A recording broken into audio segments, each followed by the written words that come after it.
Hello. Happy Wednesday. How's your hump day going? You getting over it? A little bit of time on this Wednesday to talk about something that may be plaguing you. It has plagued some of my clients, and some of my clients have actually been very successful at navigating it. Well, one. I'll say one. But this is not just about advice. I am really curious to know if you have experienced this and if your company was able to successfully do something about this. It's that toxic employee that tends to just get shifted around from manager to manager and team to team instead of getting the boot. This has come up with several of my clients, and one of my clients was not this employee's boss. He was a consultant, so he couldn't even hold a job over this employee's head, and maybe that's actually why he was successful. So why do companies do this? Why do companies take an employee who clearly on the record has been an underperformer for several different managers, and instead of letting them go, let them stay? Well, in at least one of the cases, so in one case, I know that it was this person had some disability. And so this person was out frequently with disability, and this person could potentially make claims against the company on the grounds of violating the ADA, Americans with Disabilities Act. And that litigation drains a company of time and resources in terms of not just the legal counsel of the company and any kind of court fees and things like that, but also all the managers that have to be involved in a case like that. And that's something you can see on a balance sheet. You can see when you are paying lawyers or billing lawyers.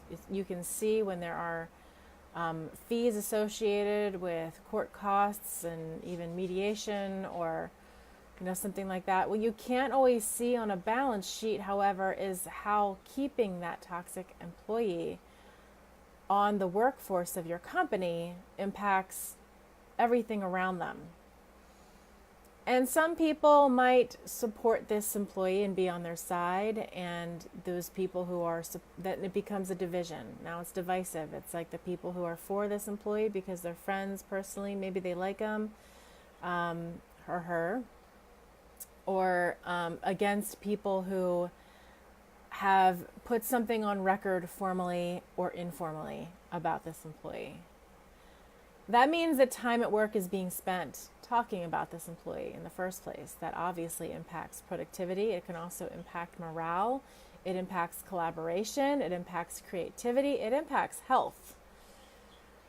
Literally, I can tell you that this person probably has one or two or several people who do not want to run into this person in the hallway. That even the thought and the expectation that they might need to see this person is causing a stress response in their body, a physiological stress response. Maybe it's a tightening of the diaphragm, rapid heartbeat, shallow breathing, tenseness in the muscles. And stress is a part of every job. And not all stress is bad. There is eustress versus distress, which is a completely healthy state of stress. But if we expose ourselves to stress on a chronic level, there are physiological changes in our brain. We are not able to come up with solutions as easily. We're not able to manage our emotions in general and manage other stressful portions of our job as well. We have a threshold, all of us. Some of us has a higher threshold for stress, have a higher threshold for stress than others. And there are things that you can do to increase your threshold for stress. And if you can do that, if you can manage the physiological impact that stress has on you, then you don't have as many long-term health impacts. We're talking about lower immune system, making yourself really susceptible to the things that go around an office, or even cancer, things.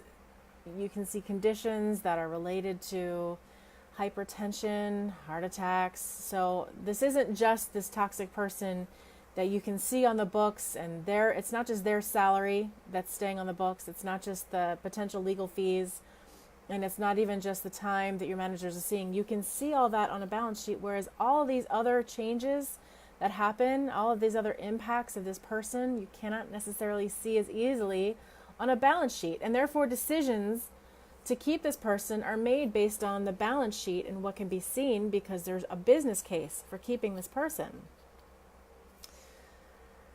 It's a really tough situation to be in, because even the existence of a litigation against a company can tarnish its employment brand and prevent them from being able to get really good talent. I have a client recently who, wants and needs accommodations for a condition that she has. And she has said, I want to work for a company that's not going to discriminate against me because I have this. I want a company who's going to be like, great, we'll accommodate you. And she's not asking for the sun and moon. She's asking for like a standing desk and frequent breaks and the ability to work from home, where she, and so she's not asking for the sun and the moon, but she needs some accommodations, and that's a tricky thing to navigate. That's a whole other subject, right? How to navigate that in the interview process, because some things you want to know that they're going to be able to handle, and it's not going to be perceived as anything demanding from the get-go. That is a different issue, but she wanted to work for a company where they would not discriminate and understand and want her to be in the conditions that she thrives. And who doesn't want that, right? Who doesn't want a company that's going to do that? But back to this toxic employee.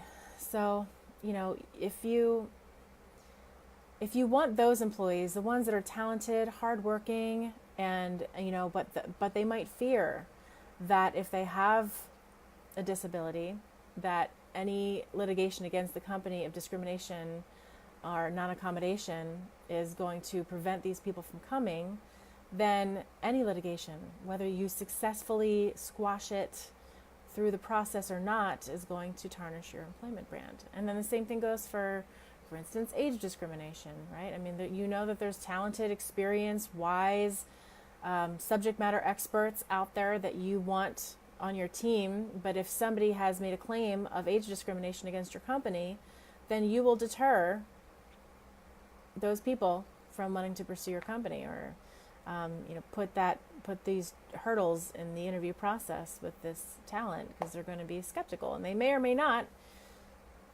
effectively mitigate the risk that they might perceive of even one day, maybe not now, but someday in the future, if they want to stay with this company 10 years down the line, they're not going to face the same kind of age discrimination, even if they're still young, but they're seeing older people are making claims, and maybe it's random, but still. So there is an unseen cost to having this litigation come up too. And so it's kind of like, well, what's worse? I wonder. I don't know. I imagine that we could study it. I imagine that we could study the case of a toxic employee. But unfortunately, to do that, we have to subject people to a toxic employee and then study all the losses, and maybe, and how we compare a healthy workforce versus a sick workforce, or, if we can manage this, if we can measure the stress level. So let's just say that toxic employees happen, and if and all companies, whether they're really great at qualifying their talent and keeping their talent, nurturing their talent, still may let a toxic employee come in, and an employee can come in completely non-toxic and become toxic with life experiences, or bad experiences with managers, and become cynical and hard to work with. So that has to be assessed too. So let's take the case of somebody who is like clearly non-performing, it's on record, but then they get shifted to another manager. How my client successfully handled this. Again, my client was a consultant. he could not hold this person's job over their head. He had no power to fire this employee, and he had no power to move them to another team off of his team. He had to work with what he had. He essentially killed this employee with kindness. Not literally, okay. But he killed this employee with kindness. He was a steadfast mentor, coach, did everything possible really to accommodate this person and give them guidance and answer questions, be empathetic, listen to their pain, try to help this person build relationships that were necessary in order for this person to perform their job. And essentially, he tired this employee out. This employee was essentially like, hey, I get it. You're doing everything you can. This still isn't working. This person's sense of humanity and guilt that this consultant who has all these other people and all these other things to work with was spending so much time with this employee, trying to get this employee to get in the groove of what was necessary to make things happen.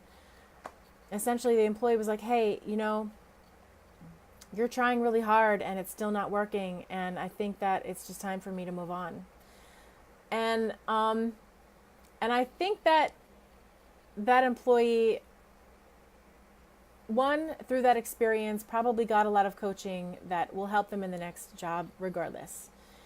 The thing is, if you look at disciplining kids, just as an example, right? So you have this kid and, they're not listening and they're not playing nicely, and maybe they're causing a lot of drama instead of being productive. You take this person aside and you say, okay, this environment's not working for you. We'll switch you to another environment. One thing that goes on in the employer's mind is maybe it's just the manager. Maybe it's just the relationship. Maybe there's something another manager will be able to do with this employee that this manager hasn't.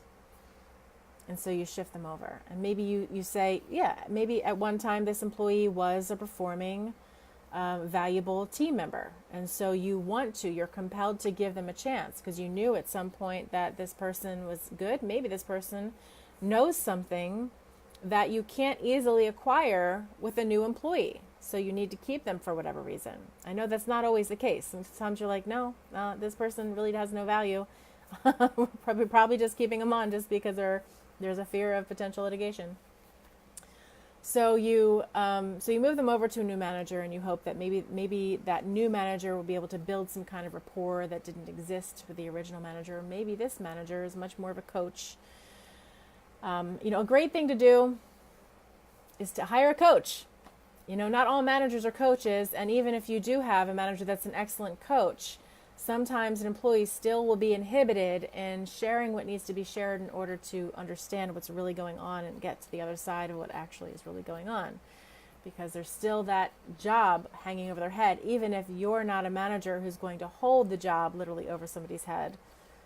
It takes a lot to build the kind of relationship where your employees can be completely open with you. I've had plenty of clients who were able to do that.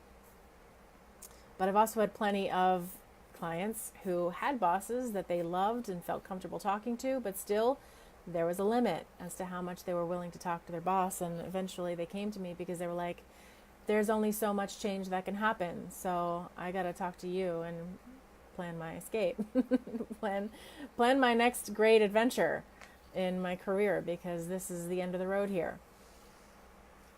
And that's something that can happen too. Right? Some people, instead of sticking through it, will realize, maybe they realize, this is impacting my health. I just can't be at work with this person every day. I'm going to hit the bricks. I'm going to go. So is there turnover around this person? I want to know if your company has any systems to keep track of these people. I mean, I know that everybody, not everybody. I've seen plenty to know that not everybody, but most companies, most larger companies have robust human resources departments and robust procedures around how things are, the formal process of making a complaint and how it's investigated and how the discipline is enacted. All of that is really formal. But I just wonder if there are any companies out there who actually measure losses around toxic employees keeping them versus letting them go? I'd love to know. I'd love to know about your experiences. And have you been through this before? It can just be a simple yay or nay. You may not want to air your dirty laundry, somebody else's dirty laundry on social media. Smart move. But even contact me privately, because I'm really curious if you found an approach to be successful with one of these toxic employees. Maybe other managers were not able to be successful with this toxic employee, but you were. Maybe you were able to turn them around. I've had employees who were like, yeah, nobody would work with this person, and then I took the time to ask them questions that nobody else asked them, to understand what was really going on with them, and was able to find out what I could use and leverage to motivate this person and help this person get a drive that they didn't have before. Or maybe you recognize, they've been stuck in this role that's just not a suitable fit for them and their skills, and what they really wanted was to do something over here, but they keep getting shifted over here.